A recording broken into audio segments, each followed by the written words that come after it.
네, 안녕하세요. 교양잡화점의 이세진. 한윤서입니다. 나단. 제가 오늘 의상이 해구장의 이세진입니다. 사이즈도 작은 것 같은데. 아니 왜 이렇게 입고 온 거예요, 세진 씨? 모르겠어요. 입고 그래요. 이렇게 누가요? 제작진에서요. 아니 왜 이렇게 입힌 거지? 뭔가 마리오처럼. 관련이 있으면 왜 이렇게 입고 오라고 했는지 네. 힌트를? 오늘 힌트를 주세요. 예. 한번 유출을 해보자고요. 어이? 가만히 있어봐. 헤드폰. 이게 헤드폰인데? 이건 안 된대요? 안 돼? 이렇게 입고 다니면 안 돼. 나는 슬플 때 힙합을 들어. 힙합 들으면 안 돼. 아니 이게 뭐죠 오늘의 주제랑? 전혀 모르겠네요. 그러니까 무슨 관련이 있는 거죠? 한번 뭐 또 전문가님을 찾아가 봐야죠. 하루 종일 이거 입고 다니는 거예요?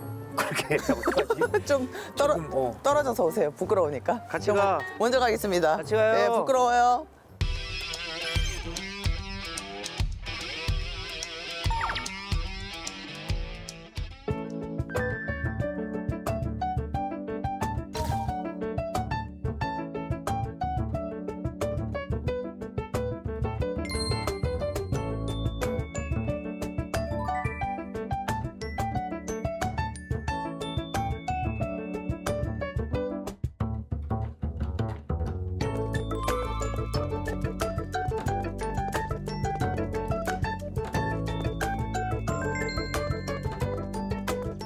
어린이 박물관?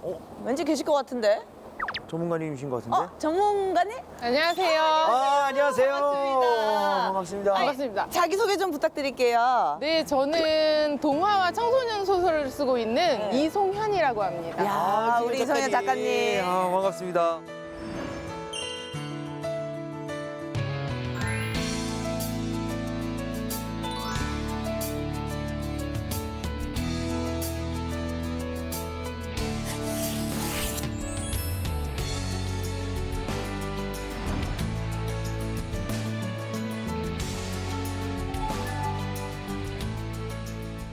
저희가 오늘 이렇게 안대랑 헤드셋을 받았거든요. 네. 이게 과연 동화랑 무슨 관련이 있을까요? 아주 흥미로운 관련이 있습니다. 오늘 이 두 상품 물건을 가지고 한번 재미난 동화 이야기 나눠보도록 하죠.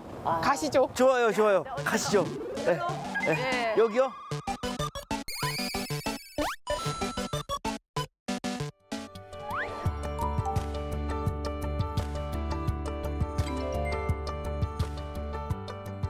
이번에 제가 이제 받은 힌트가 바로 이 안대인데요. 이게 도대체 어떤 내용인가요? 안대하면 우리가 왜 뭔가 잠잘 때도 쓰지만 끔찍한 일 같은 거 보기 싫을 때 가리기도 하잖아요. 오늘 제가 그래서 소개할 내용은 바로 무시무시한 동화에 대한 이야기입니다. 동화가 무시무시하다고? 그러니까 저희가 생각하기에는 되게 예쁘고 아름답고 막 샤방샤방하고 막 이런 느낌이 있는데. 네, 일반적으로 우리가 생각하는 동화는 어린이들을 위한 거니까 순하고 곱고 아름다운 이야기들을 생각하는데요.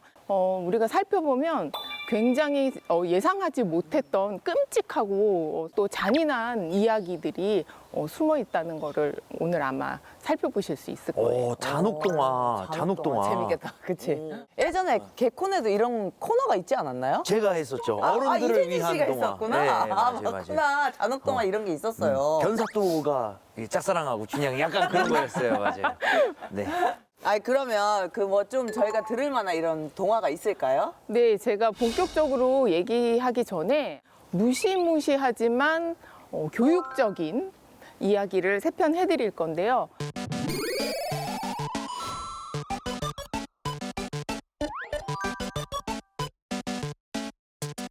옛날에 이제 프리드리히라는 남자아이가 있었어요. 근데 그 아이는 채찍을 가지고 온갖 데를 휘두르면서 다닌 거예요. 채찍이요? 네. 그래서 어느 날 골목을 지나다가 개가 물 마시고 있는 거를 보고 그 개한테도 간 크게 채찍을 휘두른 거예요. 어머, 왜 뭐지? 그러는 거야? 그 개는 당연히 화가 났으니까 프리드리히 다리를 물어 뜯어서 그 책을 보면 피칠갑이 된 아이의 다리 모습을 볼 수 있어요. 예, 이 이야기는 이걸로 끝입니다. 그게 끝이라고요? 아니, 네네, 이걸로 끝이고 너무 허무한데?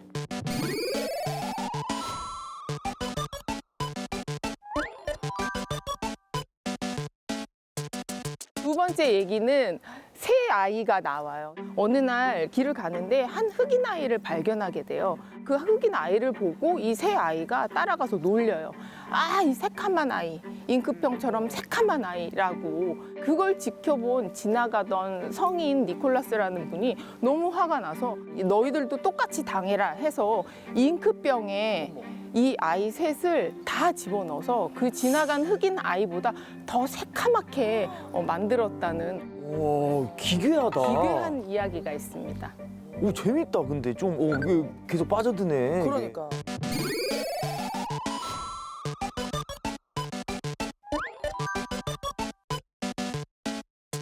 손가락 빠는 아이에 대한 이야기인데 너무 빠니까 엄마가 이제 겁을 줘요. 너 이렇게 계속 빨다가는 나중에 재단사가 나타나서 네가 빠는 엄지손가락을 종이 자르듯이 싹둑 잘라버릴 거다라고 그렇게 말씀을 하시는데 이 아이가 또 귀뚱으로 듣죠. 그래서 엄마가 나가자마자 주위를 이렇게 눈치를 쓱 살피더니 몰래 손을 놓고 빠는데 재단사가 나타나서 아이의 양 손가락 두 개를 싹둑 잘라버려서 그래서 그 그림에 보면 아이가 서 있고 죄송합니다. 바닥에 잘린 손가락이 이렇게 딱 남아있는 예, 그런 이야기가 있습니다. 이게 동화라고요? 네, 동화입니다. 더벅머리 패터라는 그런 동화인데요. 지금 우리나라에는 더벅머리 아이로 번역이 돼서 나와 있어요. 와, 진짜 너무 끔찍한데 이게 그게 동화라고 하기. 팔렸나요, 그게? 저는 이분이 사실은 개인적으로 너무 부러워요. 왜냐하면 이 책이 150년 동안 베스트셀러 자리에 유지를 했거든요. 와. 한 가지 놀라운 게 이 작품을 이 하이니 호프만 박사가 크리스마스 때 자기 아들의 크리스마스 선물로 쓰고 만든 책입니다. 아니 근데 동화는 원래 애들이 많이 보잖아요. 네, 그렇죠. 애들이 보기에 이게 좀 교육적으로 별 안 좋지 않을까요? 다소 지금 들려드린 얘기가 충격적이에요. 그렇죠? 네. 우리는 왜냐하면 아동문학, 동화라 그러면 어린이들한테 교육적인 어떤 메시지를 전달하기 위해서 쓴 장르이기 때문에. 근데 생각해 보면 이 동화가 사실은 처음부터 어린이들의 뭐 정서 함양이라든지 예의 범절이라든지 그런 교육적인 목적을 가지고 창작되지는 않았어요.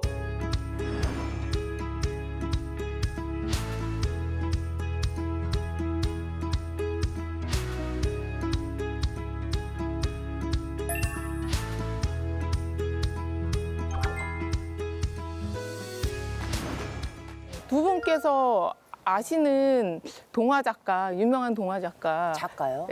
있을까요? 안데르센 동화. 네. 저는 뭐 작가는 잘 모르겠고 뭐 동화는 뭐 백설공주, 뭐 일곱 난장이, 네. 뭐 신데렐라. 우리의 것을 그런- 저기 별주부전. 별주부전, 그렇죠. 네네네. 흥부전, 흥부전. 이런 거. 제가 얘기를 딱 들어보니까 네. 좋아하는 취향이 공주, 프린세스 맞아요. 나오는 거죠. 어. 별주부, 열일하시는 분. 별주부. 이미지가 별주부 같다라는 건가요? 네. 주부긴 하죠. 제가 집안일을 하니까. 가장 유명한 작가 중에 하나로 우리가 대중적으로 읽었던 그림 형제. 그림 형제. 형제요? 영화도 있잖아요. 그림 형제. 네? 그림 동화요? 네, 그림 동화. 그림 동화. 그림 형제. 그림 형제가 작가 아니에요? 맞습니다. 아, 딩동댕. 진짜요? 그림 형제 영화도 있어요. 네. 우리가 그림 동화라 그러면 간혹가다 저는 그림책은 안 봐요. 뭐 이러신 분들이 있는데 그림 동화를 쓴 그림 형제는 두 형제거든요. 그러면 그 그림 형제 작품은 뭐가 있나요? 저희가 아는 게 있을까요? 되게 쉽게 맞출 수 있어요. 거울아 거울아 백설공주. 띵동댕. 오. 그리고 여보 집에 식량이 떨어졌어요. 우리 두 아이를 숲에다 버립시다. 헨젤과 그레텔? 천재인데요? 정말 좋아요. 그리고 또 뭐가 있을까요? 신데렐라. 이구 신데렐라. 맞습니다. 이 구까지 하셨는데. 이 구까지 하셨는데. 이야, 유명한 거 다 쓰셨구나, 거의. 대박이다. 아니, 그럼 이거를 직접 다 쓰신 거예요? 그림 형제가? 엄격하게 말하면 그림 형제가 이 동화들을 쓰지는 않았어요. 쓰지는 않고 이분들이 그 당시에 그 독일에서 떠돌던 수많은 민담들을 모았거든요. 모아서 만든 책이 어린이와 가정을 위한 민담이라는 책이 있습니다. 약간 그 전래 동화처럼 그런 느낌이네요. 오, 그렇죠. 오늘 이 민담을 이렇게 모아가지고 네, 이렇게 맞습니다. 하는 거니까. 그 민담이라는 얘기가 독일에서는 메르헨이라고 동화예요. 그러니까 우리로 치면 뭐 전해져 내려오는 옛 이야기쯤으로 생각하시면 좋을 것 같아요. 아니 그러면은 이제 뭐 신데렐라, 뭐 백설공주, 뭐 이런 것도 이제 그림 형제가 쓴 그대로 이게 올라간 거예요. 편찬했을 때 당시에. 그랬으면 좋겠지만 방금 전에 말씀드린 어린이와 가정을 위한 민담이 총 7번에 거쳐서 리뉴얼이 돼요. 7번이나요? 네. 많이 고쳤네요. 왜요? 잔혹해서? 네, 맞습니다. 선정적이기도 하고 굉장히 잔인하기도 하고 상상치 못한 이야기들이 요소요소에 많이 숨어 있어요. 살짝 간만 볼 수 그러니까. 있나요? 좀 살짝만 얘기해 주시면 안 돼요? 조금이라도. 궁금해서 그래. 너무 궁금해. 네, 간을 아주 제가 세게 네. 볼 수 있도록 해드릴게요. 가장 잘 많이 아는 이야기가 백설공주잖아요. 유명하죠. 이 백설공주 하면 뭐 거울아 거울아 해서 결국은 왕자 뭐 가정 고생 끝에 독사가를 먹었지만 왕자의 입맞춤으로 눈을 번쩍 뜨고 그 왕자와 결혼해서 행복하게 살았다. 그쵸. 딱 끝이잖아요. 네. 근데 우리가 모르는 그 결말이 있어요. 혹시 백설공주가 나중에 그 끝에 왕자하고 결혼하고 난 이후에 결말을 아시나요? 그거 행복하게 살았답니다로밖에 모르고 그러니까 있는데. 원래 끝나는 건? 근데 이 민담에 이제 찾아보시면 결혼식을 할 때 초대를 받아요, 왕비가. 왕비는 이제 백설공주 죽었으니까 자기가 예쁘다고 생각했는데 거울아 거울아 이 세상에서 누가 제일 예쁘니 했더니 너한테 결혼 초대장을 보낸 그 왕자의 신부가 세상에서 제일 아름다워 하니까 궁금할 거 아니에요. 이게 무슨 갔더니 왕비를 기다리고 있는 게 그 예식장에서 문을 탁 열고 들어갔더니 불에 시뻘겋게 달군 구두가 기다리고 있는 거예요. 그래서 그 구두를 신고 죽을 때까지 춤을 췄다는 그런 결말이 왕비가요? 네, 숨어 있습니다. 우와 엔딩이 와 너무 네, 권선징악. 또 하나 숨은 거는 사실은 그 민담에 보면 왕자가 입맞춤을 하지 않아요. 그럼요? 백설공주가 독사가를 먹고 이제 시체가 되어 있을 때 이 왕자가 난쟁이한테 저 시체를 나에게 줘. 저 백설공주를 나에게 줘. 나는 저걸 보지 않으면 밥을 먹을 수가 없어라는 문장이 하나가 있거든요. 나 진짜 닭살 돋았어. 그래서 그 난쟁이한테 백설공주를 받고 하인들이 그 관을 들고 다니는데 그래서 화가 난 하인이 너무 열받아서 그 관을 발로 찼다가 목에 걸린 독사가가 튀어나와서 백설공주가 살아난 거. 눈을 떴다는 그런 설도 있습니다. 뭐 또 다른 뭐 내용 또 있어요 뭐? 또 있어야 될까 싶을 정도로 사실은 백설공주도 그렇고 헨젤과 그레텔도 아까 말한 그 엄마가 원래는 계모가 아니라 다 친모로 나와 있다가 리뉴얼 하면서 그게 계모로 이해가 할 되게끔. 수가 있죠. 근데 동화가 왜 이렇게까지 잔인하고 끔찍한 거죠? 생각해보면 이제 아이들한테 뭔가 교훈을 줘야 되잖아요.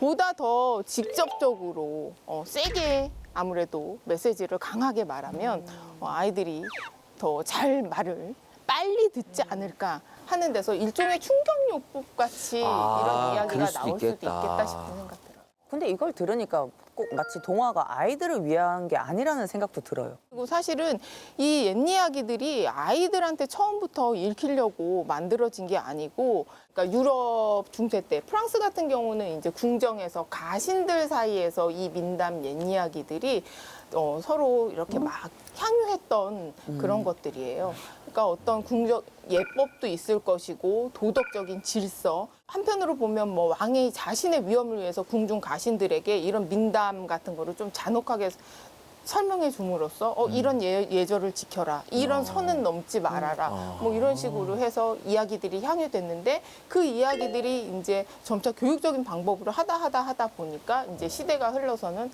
요런 잔인한 내용이나 폭력적인 거 이런 것들은 제거를 하고 어린이들에게 뭔가 가르침을 줄 수 있는 이야기로 이렇게 발전되었다고 보시면 될 것 같습니다. 그림 형제가 활동했던 시기는 어떤 시기였나요 그때가? 중세다 보니까 그때는 기독교적 그 아. 성향이 되게 강했던 때예요. 그러다 보니까 이 이야기들을 오늘 우리가 얘기한 동화들 말고 다른 데도 보면 그런 기독교적인 영향을 받은 작품들이 많이 있어요. 근데 그 중에서도 특히 그 민담을 모으고 수집하는 일에 집중했던 것은 그 당시 시대적 배경이랑도 약간 연관성이 있는데요. 약간 그 이질적인 독일 민족들을 하나로 정치적으로 이렇게 통일시키기 위해서 이 민담 이야기들을 수집했다고 해요. 왜냐하면 그 옛 이야기들을 통해서 그 사람들이 가장 원하는 이상적인 독일인의 모습 이런 거를 발견하고 싶어 했던 것 같습니다.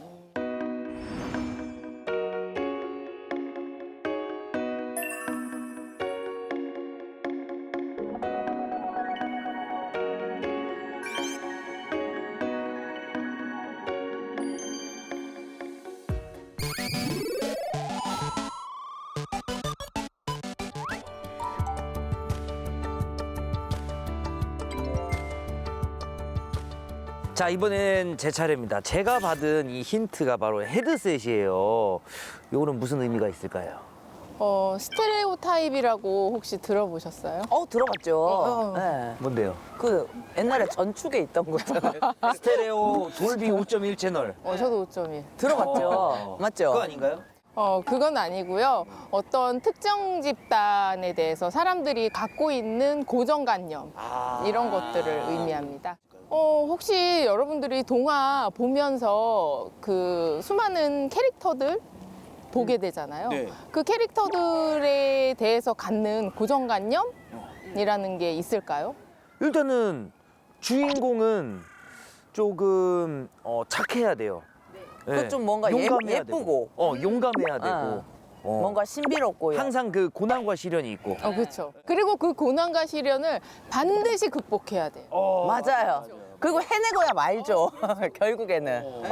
우리가 동화책을 보게 되면 지금 말씀해 주신 것처럼 주인공을 가만히 살펴보다 보면 마치 전지전능한 신처럼 너무 완벽해요. 예쁘고 아름답고 착하고 나쁜 마음을 눈곱만큼이라도 가진 주인공은 거의 없어요. 그러다 보니까 일반적으로 사람들이 동화 속 주인공은 반드시 착해야 되고 선해야 된다라는 생각을 갖고 있게 되거든요. 아니 근데 왜 그 동화 속 주인공들은 다 착해야 되는 거예요? 아무래도 동화는 어린이들이 아동 문학 자체가 독자 대상이 분명해요. 일반 성인 소설들과 달리 어린이를 주요 독자 대상으로 삼기 때문에 어린이들이 봤을 때 꿈과 희망도 주고 더불어 부모님들이 그 책을 선택할 수 있게 교육적인 효과까지도 알 수 있으면 정말 좋은 작품이 되거든요. 그러다 보니까 우리가 봤을 때 그래도 솔선수범하고 반듯한 어린이 주인공이 그 책을 읽는 어린이들에게 선한 영향력을 끼칠 수 있지 않을까 하는 의도 이런 것들이 숨어 있지 않나 싶어요. 안 그러면은 부모님들이 항의하겠네요. 뭐 없잖아 그러지 않을까요? 주인공 말고도 다른 등장인물도 스테레오 타입이 있을까요? 동화에서 보면 주인공은 항상 시련을 겪게 돼요. 어떤 사건을 통해서. 그게 모험담이든 아니면 현실 동화이든 주인공은 크고 작은 사건을 통해서 성장을 하게 되는데 그럴 때마다 항상 주인공을 돕는 조력자가 나타나는데 그 조력자들은 두 분 아시겠지만 선생님 아니면 엄마나 아빠 아니면 삼촌 하다못해 뭐 사돈의 팔촌이라도 성인이에요. 그런 성인 조력자들이 모습이 좀 비슷한 경향을 많이 띠고 있다. 아이가 공궁에 처했을 때 이러이러해야지 하고 답을 제시하고 그럼 아이는 아 이렇구나 하고 그거를 그대로 답습해서 사건이 해결하는 이런 책들이 있는데 요즘에는 뭐 훌륭한 작가들, 좋은 작가들이 굉장히 다채로운 이야기 속에서 그런 성인 조력자들이 정답을 아이에게 주는 게 아니라 저희도 성인이지만 애보다 못할 때도 있잖아요. 아유, 많죠. 그렇죠. 아이들도 성인들에게 교과서가 될 수 있고 선생님이 될 수 있고 그런 식으로 그 인물의 전형성 이런 것들이 요즘 동화에서는 많이 이렇게 붕괴되고 있죠. 이 동화는 어떻게 보면은 정말 이 교육적인 측면에서 이 주인공들이 다 착할 수밖에 없는 거네요. 어쩔 수 없이. 근데 네. 그런데 이제 시대가 또 변하고 있어요. 우리가 주변에서 보는 아이들이 열의 열이 다 완벽하게 착하지가 않잖아요. 우리 스스로를 가슴에 손을 얹고 생각해봐도 나는 100% 순수하게 착한 아이였는가? 전 손을 내리게 되네요. 그래서 동화 안에서도 이제 더 이상 순하고 착한 아이들이 주인공이 아닌 동화들도 등장하게 됩니다. 제가 재밌게 읽은 작품으로는 그 천효정 작가의 첫사랑 쟁탈기라는 작품이 있어요. 초등학교 고학년 친구들이 읽으면 재밌게 읽을 수 있는 이야기인데 거기에 주인공 여자아이는 딱 누가 보더라도 모든 부모님들이 좋아할 만한 아이예요. 집안도 좋고 예쁘고 똑똑하고.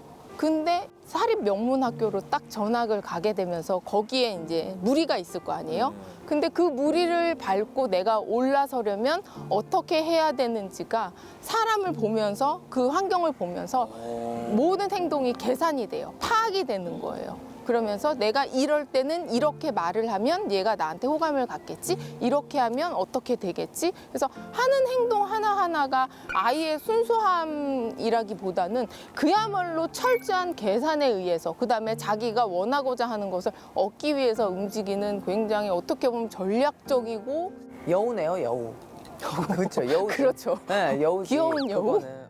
지금 그런 캐릭터가 이제 동화로 이제 나온 거면 그거를 보는 이제 초등학생들이 악영향을 받을 수 있지 않을까라는 생각도 드는데. 근데 저는 동화의 좋은 점이 그건 것 같아요. 결국에는 아무리 나쁜 아이가 나오고 뭐 나쁜 어른이 나오고 상황이 어떻든지 간에 아동문학에서 우리가 되게 희망을 얻을 수 있는 거는 결국에는 주변 사람들과의 관계를 통해서 우리는 좀 더 나은 사람이 될 수 있다라는 결론이거든요. 그리고 행여 그 작품 안에서 조금 그릇된 사람들이 있더라도 그걸 만약 질타하고 넌 죽어야 돼 이게 아니라 왜 이 사람은 이런 행동, 이런 부적절한 행동을 할 수밖에 없을까? 왜 이 사람은 이렇게 그릇된 말을 할까라고 하는 것을 무조건 지탄하기보다는 그 사람이 그렇게 될 수밖에 없었던 사연에 대해서 아이들, 어린이 주인공을 통해서 아무래도 한 템포 더 낮춰서 둘러보게 하는 그런 힘이 있어서 아동문학, 동화의 어떤 긍정적인 영향력이라고 할까요? 뭔가 이제 자기 스스로 생각하게끔 하는 거죠. 어른들의 도움보다는 내가 깨우치게끔. 그래서 동화는 있어야 되는 거죠. 아이들이 네. 자기가 직접 판단을 하는 거죠. 그렇죠. 아. 네.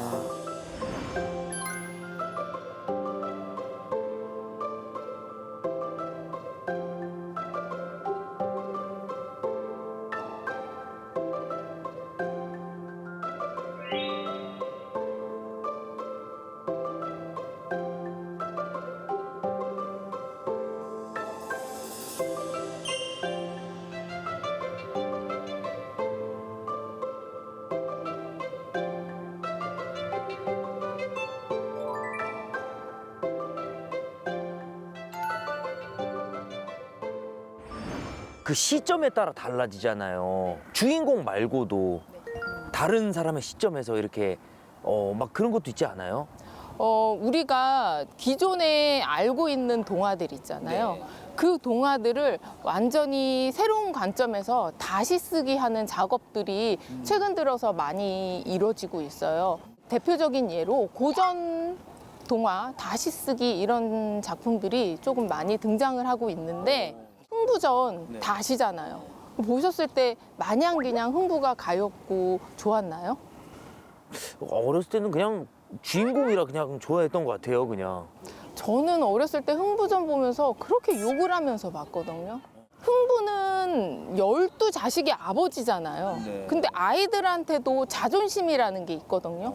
근데 매번 밥동량을 하러 놀부한테 갈 때 그 애들을 앞세워 갖고 가는 게 어린 제 입장에서는 너무 존심이 상한 거예요. 이 아버지는 혼자 얻어먹으려면 좀 혼자 싸갖고 오던지 하지 왜 애들을 이렇게 앞세워서 갈까? 그러네. 여러분들이 잘 아시는 심청전 같은 네. 고전 동화에도 새롭게 많이 쓰여지고 있어요. 청소년 작품 중에 그 정혜양 선생님이 쓴 뺑덕의 눈물이라는 청소년 소설이 있거든요. 뺑덕어멈. 네. 그 작품은 우리가 보시면 알겠지만 심청전, 신봉사는 기억하지만 네. 뺑덕어멈까지도 알아요. 아, 뺑덕어멈. 사실은 뺑덕어멈 하면 그 뺑덕이라는 게 바로 누구누구의 어멈이잖아요. 네. 그럼 그건 아이의 이름이거든요. 그래서 그 뺑덕의 눈물에 보면 주인공이 바로 그 뺑덕, 그러니까 조병덕이라는 18살 남자와 그다음에 15살 청이의 이야기를 그린 작품입니다. 굉장히 한국적인 소재로 아름답게 한 편의 서사시가 이야, 신기하다.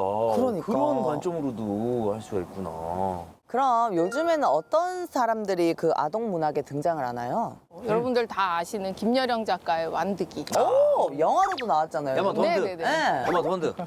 유아인 씨 재밌죠? 나왔던. 네, 재밌어요. 네네네. 네. 그 작품 보시면 완득이 아버지가 난쟁이로 나와요. 그렇죠. 근데 네네. 사실은 척추 장애자고 어머니가 또 저기 외국에서 오신 분이라 다문화 가정 아이로 되어 있고 또 삼촌이나 그 외의 주변 인물들이 보시면 알겠지만 우리 사회의 어떤 소수자들 그런 구성원들로 대표가 되고 있는데요. 정말 저도 제가 완득이를 봤을 때 먹먹했어요. 사실 저도 이제 어린 나이였었는데 그러면서 저는 느꼈던 게 되게 이렇게 냉혹하구나. 현실은 각박하구나. 앞으로의 내 미래도 이렇게 되지 않을까라는 생각을 해서 이게 동화로서의 역할을 하고 있는 건가. 이렇게 동화하면 밝고 아름다운 얘기를 써야 되니까 사회의 어떤 어둡고 그런 슬픈 이면들은 안 보여주려고 했잖아요. 아이들에게 꿈과 희망을 줘야 되니까. 근데 이제는 그런 흐름에서 많이 고정관념에서 벗어나서 사회의 어떤 힘들고 어려운 점들도 조명을 해줘요. 대신에 그거를 사회의 이런 어려운 면을 가지고 있는 사람들도 있는데 우리가 어떻게 해야 할까라고 스스로 의문을 던지고 답을 찾을 수 있게끔 하는 그런 창작 동화들이 굉장히 많이 발표되고 있습니다. 서로의 다른 점 인정하기도 하고 그 사람의 실수 같은 것들도 덮어주기도 하고 서로 격려도 하고 너와 나는 다르다라는 그 차이도 서로 이해하고 배려하면서 좀 더 다 잘 어우러질 수 있게 살아가는 세상 이런 거를 우리는 동화 안에서 아이들의 작은 이야기를 통해서 더 깊게 배워갈 수 있을 것 같다라는 생각을 많이 하게 됩니다.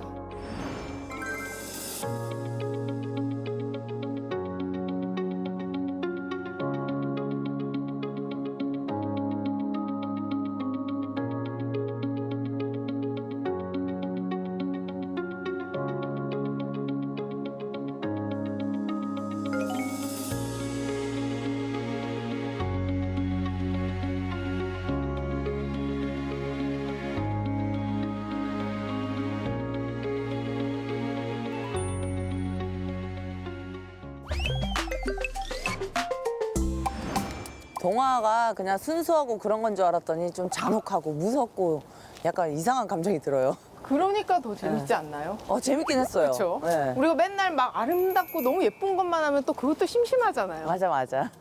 예상치 못한 이야기들을 그러면 한번 직접 가서 오늘 써보시죠. 저희가 쓴다고요? 그럼요. 이렇게 재밌어 했는데 집으로 그냥 가기엔 좀 아쉽잖아요. 그렇죠? 별로 안 아쉬운데? 가보시죠. 가보시죠. 네, 그러면 두 분 오늘 재미있게 동화에 대해서 알아봤으니까 직접 써보는 시간을 가질 건데요.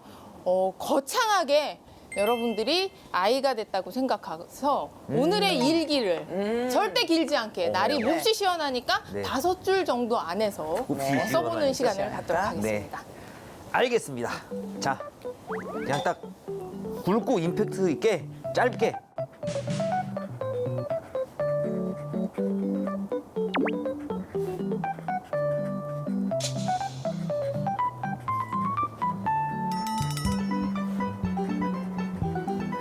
문제가 나오니까 제가 질문 몇 개 던져드릴게요. 그럼 원래 글 쓸 때는 집중해야 됩니다. 저도 맨 처음에 글을 썼던 게 여러분들이 지금 일기 형식으로 쓰셔도 되는 게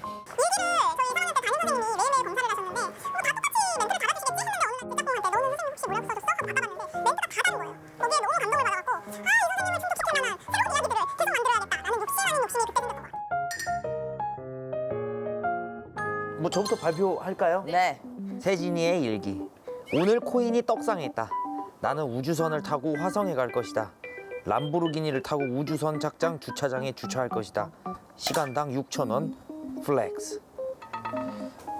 아이가 욕심이 드글드글하네요. 아이는 근데 몇 살인가요? 람보르기니를 초2입니다. 아, 네. 초2면 다 알아요. 예, 알 건 다 압니다. 예. 자, 발표해 주세요. 자, 윤서. 아이야. 몇 년 뒤면 급식이라는 게 생기니 도시락 반찬 투정 말아라. 엄마가 새벽부터 준비한다고 토끼 눈 뜨고 네 도시락만 바라본다. 아빠한테 눈길 한번 안 주면서. 제목 등짝 스매싱. 내가 엄마한테 좀 미안한 마음을 담아 예, 한번 해봤습니다. 만약에 작가님이 이제 이 둘 중에 이 책을 산다. 예. 어떤 책을 사시겠습니까? 아무래도 누구의 그 냉혹하게 현실을 보자면 저는 책을 사지 않겠습니다. 아 근데 진짜 이렇게 뭐 일기처럼 편하게 써보려고 해도 글 쓰는 것 자체가 어렵지 않아요? 어렵네요. 동화란 것 자체가 되게 읽기는 쉽고 재밌는데 쓰는 것 자체가 너무 어렵네요. 왜냐하면 우리는 모두 다 어린아이였지만 그 시절을 잊고 살았잖아요. 잊고 살았는데 지금 성인이 돼서 다시 그 어렸던 순수했던 마음을 되찾아가려고 하다 보니까 남들보다 더 애를 써야 그 마음을 되찾을 수 있지 않나 그렇네. 싶어서 그래요. 동심을 잃었네요, 저희는 지금. 잠깐 까먹은 정도로.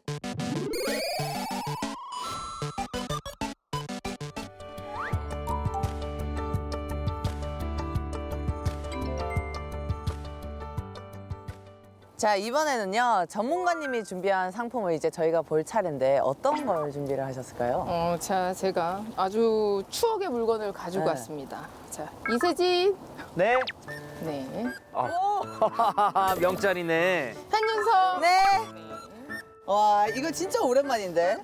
옛날에 학교 다닐 때, 그죠? 그러니까 학교에서 저도 이제 명찰 차고 다녔거든요. 중학교 때 찾던 것 같은데, 중학교 네, 때. 중고등학교 때 딱 그 명찰이죠. 우리가 이제 동화에 대해서 되게 계속 얘기를 했잖아요. 이번에 할 얘기는 청소년 소설, 청소년 문학에 대한 이야기예요. 그러니까 이제까지 얘기했던 게 그러니까 우리가 알고 있는 어린이들, 초등학교 친구들 이 읽을 만한 아동문학에 대해서 얘기했다면 이번에 제가 말씀드리는 거는 그러니까 10대 중후반 중고등학생들을 위한 청소년 문학에 대해서 한번 이야기를 해보고자 합니다. 중고등학교 때는 솔직히 말해서 책 읽을 시간이 교육 여건상 쉽지 않잖아요. 소설책 읽고 있으면 엄마가 너 이렇게 소설만 읽어갖고 대학은 어떻게 가려고. 공부는 언제 할래? 이러면서 등짝 스매싱. 그래서 청소년 문학을 향유하는 계층이 사실은 중고등학생인데 본격적으로 우리나라에서도 이제 영미권 같이 이렇게 청소년 문학이 활발하게 된 게 1990년대쯤으로 보시면 좋을 것 같아요. 그래서 그때 많은 출판사들이 이제 청소년 문학상도 제정을 하면서 본격적으로 청소년 소설을 작업할 작가들이 많이 발굴이 되고 작품도 풍성하게 이제 세상에 빛을 보게 되죠. 그러면 청소년 문학이면 청소년이 주인공인 건가요? 그렇죠. 청소년 소설도 역시 이제 법칙이 하나 있어요. 10대가 반드시 주인공이고 그 10대들의 삶을 통해서 세상도 보고 이런 이야기들이 준데 예전에 처음 시작할 때 우리나라에서 기존의 청소년 문학이라고 딱 명칭화된 것도 없고 그다음에 그 장르만 전문적으로 쓰는 작가가 없다 보니까 각 출판사들 뭐 이런 곳에서 필요는 한데 원고는 필요한데 청소년 소설만 쓰는 전문 작가가 없잖아요. 그러니까 우리가 알고 있는 기존의 작가분들, 소설가분들한테 이렇게 청탁을 해서 작품들이 여러 작품 나온 걸로 알고 있어요. 근데 그때 저도 봤던 뭐 여러 작품들 재미난 것도 많았는데 초창기 때 책들이 흥미로운 점도 있지만 한편으로는 그런 문제점이 있는 거죠. 아이들은 지금 2022년도를 살고 있는데 작가는 저는 2000년도생은 아니잖아요. 그렇죠? 아니죠. 네, 아니죠. 몹시 아니죠. 네. 그러다 보니까 저는 아무래도 제가 조사를 하고 해서 쓴다고 해도 그 친구들이 봤을 땐 이게 웬 구한말 얘기인가 이렇게 다가갈 수도 있는 면들이 있다라는 거. 그 이제 청소년 문학은 초반에 어떤 형태였을까요? 초반에는 아무래도 그 동화 맨 처음 시작할 때 교육적이어야 된다라는 것과 같은 맥락이에요. 역시 청소년 소설도 성장의 키워드를 두고 있고 교육적인 목적. 초창기에 보면 뭐 성적 비관이라든지 뭐 요즘 같은 경우는 학교 폭력도 있고 심지어 뭐 가정 폭력 얘기 이러다 보니까 청소년 소설 작품들 초반에 보면 이렇게 학교, 집, 뭐 학원 이렇게 왔다 갔다 하는 배경이 어떻게 보면 되게 국한적으로 정해진 그런 작품들이 조금 있었어요. 그러다 보니 독자 입장에서는 좀 더 다양한 얘기를 듣고 싶잖아요. 점점 이제 학교에서 벗어나서 그 얘기들이 발전을 하고 지금 우리나라에 굉장히 다양한 청소년 문학상이 제정되어 있어요. 다양한 문학상들을 통해서 이제 새로운 소재들이 개발이 되는데 요즘에는 학교, 집, 뭐 학원을 왔다 갔다 하는 청소년 얘기들이 아니라 정말 학교가 새로운 공간으로 탈바꿈하는 약간 판타지적인 얘기도 있고 또 좀비 오, 좀비물 좀비랑 좋아요. 접목한 얘기도 있고 그리고 가장 최근에 제가 봤던 작품 중에서 조금 흥미로웠던 지점은 근데 우리 왜 웹소설 많이 보잖아요. 네. 청소년 문학 안에서도 그런 웹소설 느낌의 이야기들이 나온 거예요. 그 얼마 전에 신현수 작가가 그 조선 가인 살롱이라고 어떻게 보면 그 웹소설에서 우리가 회기물이라고 하는 거 있죠. 그래서 주인공이 이제 16살짜리 여학생이 이렇게 메이크업에 관심이 있는 친구인데 이제 그 메이크업을 이렇게 하다가 조선시대로 넘어가서 벌어지는 사건. 재밌겠다. 그 작품에 보면 10대들이 생각하는 외모 얘기도 있지만 그 시대 조선 과거로 넘어가서 우리나라 옛날 여인들의 그런 화장품 있잖아요. 만드는 전통 화장품 그리고 여성들의 어떤 위치라든지 뭐 자의식이라든지 이런 것까지 함께 조명해서 굉장히 흥미롭고 재미있는 작품이었어요. 그러면 이런 어떤 그 청소년 문학에는 어둡고 좀 무겁고 그런 소재들은 잘 사용을 안 할 것 같은데 어떤가요? 그렇지도 않아요. 왜냐하면 여러분들 다 보시는 뭐 헝거게임 뭐 이런 거 있잖아요. 메이즈 이런 것들. 뭐 만약 뭐 발랄하지만은 않잖아요. 그것도 사실은 영 어덜트 너블이거든요. 그래서 굳이 이 아동이나 청소년 문학이 마냥 밝고 긍정적인 장면만 보여줘야 된다라는 고정관념에서는 벗어나도 좋을 것 같아요. 아니 그 생각해보면 저게 해리포터도 청소년 문학 아닌가요? 맞죠? 그쵸? 맞죠? 근데 이런 게 다 청소년 문학인데 어른들이 더 좋아하는 건 사실이잖아요. 요즘에 무슨 붐이 있냐면요. 그 그림책 있잖아요. 네. 얼마 전에 2020년도에 백희나 작가가 아주 큰 상을 받았잖아요. 뭐죠? 기억 안 나세요? 사실 잘 모릅니다. 잘 생각해 보세요. 저도 안 나서. 린드그램 문학상. 그게 아동문학계의 노벨상이에요. 정말 타기 쉽지 않거든요. 아마 아동문학을 하시는 분들은 다 한 번쯤 꿈꾸는 상인데 그 백희나 작가가 그 상을 받음으로 인해서 같이 이제 아동문학, 그림책 뭐 작업하시는 분들은 그 자부심이 한껏 높아졌다고 봐도 무관하고 사실은 해외 작품 못지않게 우리나라에도 굉장히 뛰어나고 훌륭한 작품이 많이 있어요. 그래서 좀 더 다양한 우리나라 작품들이 많이 홍보가 될 수 있는 계기가 되지 않았나 싶어요.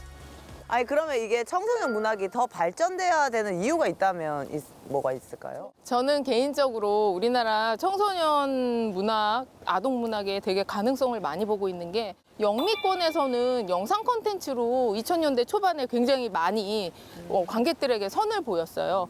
알 수 있는 게 뭐 미녀와 야수 같은 경우는 실사로도 있고 애니메이션도 있지만 그 미녀와 야수 버전을 완전히 비틀어갖고 10대 미국의 고등학생들을 배경으로 비스틀리라는 영화로도 제작이 되었고 그다음에 아까 그림 형제의 그림 동화 그거를 TV 시리즈물로 제작이 돼갖고 그 그림 형제가 그 동화 속에 나왔던 그 무시무시한 괴물들 괴물들을 이렇게 탐정물로 해갖고 푼 드라마도 있었고 그러다 보니까 고전이 단순히 동화 속의 얘기로만 끝나는 것이 아니라 영상 콘텐츠로 얼마든지 개발될 수 있겠다라는 생각을 했거든요. 김여령 작가 완득이도 유아인 배우가 연기해서 굉장히 인기를 끌었고 유명해졌죠. 네, 그리고 또 황선미 작가의 그 마당을 낳은 암탉도 애니메이션으로 애니메이션. 네, 그리고 봤어요. 연극으로도 있고 와, 그것도 그래서 얼마든지 세계로 지금 뻗쳐나가고 있잖아요. K-드라마, 인젠 K-동화, K-청소년 문학의 시대가 아닐까.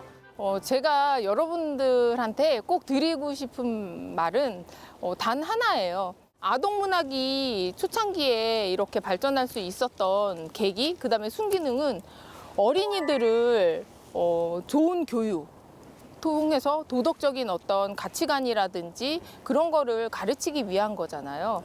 그러다 보니까 좋은 동화, 좋은 청소년 소설이 많이 나오고 그래서 모든 뭐 아이나 어른이나 할 것 없이 다양한 동화, 청소년 소설을 읽다 보면 원래의 아동 문학이 갖고 있던 목적, 좋은 시민, 훌륭한 시민을 길러낸다라는 그 목적에 맞게 우리 사회도 좀 더 좋아지고 서로 이해하면서 우리가 이 프로를 끝날 때는 다 같이 어깨춤을 추거나 얼싸 안으면서 끝날 수 있지 않을까. 낙엽을 좀 싶습니다. 쓸까요, 저희 다 같이?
마지막을 알리는 시간입니다. 바로 퀴즈 타임입니다.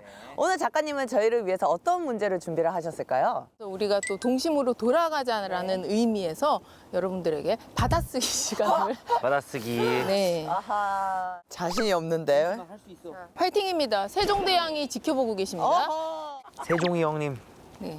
많이 10문제는 아니고요. 딱 한 문장에 우리가 승패를 가르도록 네. 하겠습니다. 나무꾼이 널따란 그릇에 고깃국을 담다가 딱따구리와 숙회의 싸움에 엎지르고 말았습니다. 딱따구리야, 그다음. 뭐. 숙회의 싸움에. 어렵다.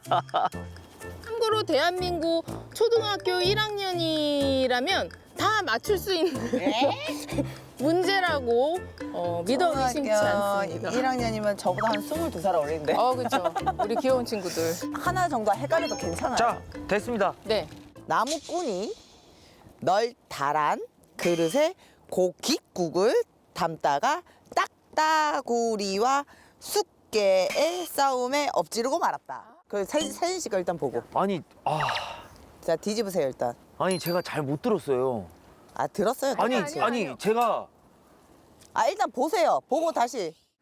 나무꾼이 널따란 그릇에 고깃국을 담다가 잠깐만 딱따구리와 아니 제가 키를 쓰고 싶은데 숙해라고. 아니 제가 숙회라고 들어가지고 뭐라고 그래서 숙회란 말이 있는 줄 알고 제가 숙회 혀이 네 남자계. 숙회 저 이렇게 수정했어요. 숙회.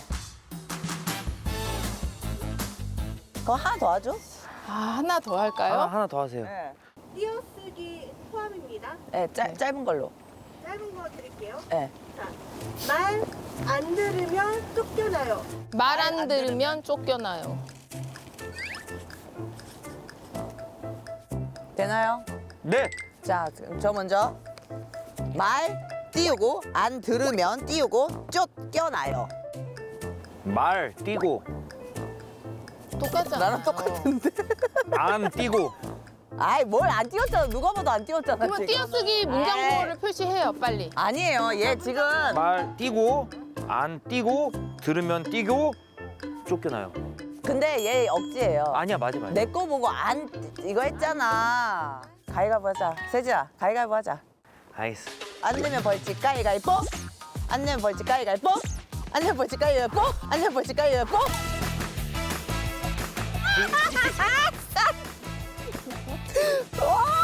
또다 또. 아 어쨌든 이렇게 퀴즈를 통해서 또 제가 승자였고 네. 제가 이겼습니다. 알겠습니다. 제가 자주 이겨요. 네. 이 친구랑 항상.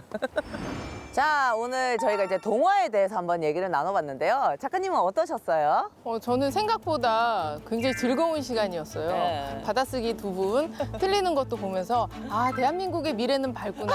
아이들이 이 어른들보다 잘 살고 있구나 하는 걸 느끼면서 갑니다. 예, 숙회는 아니죠. 네.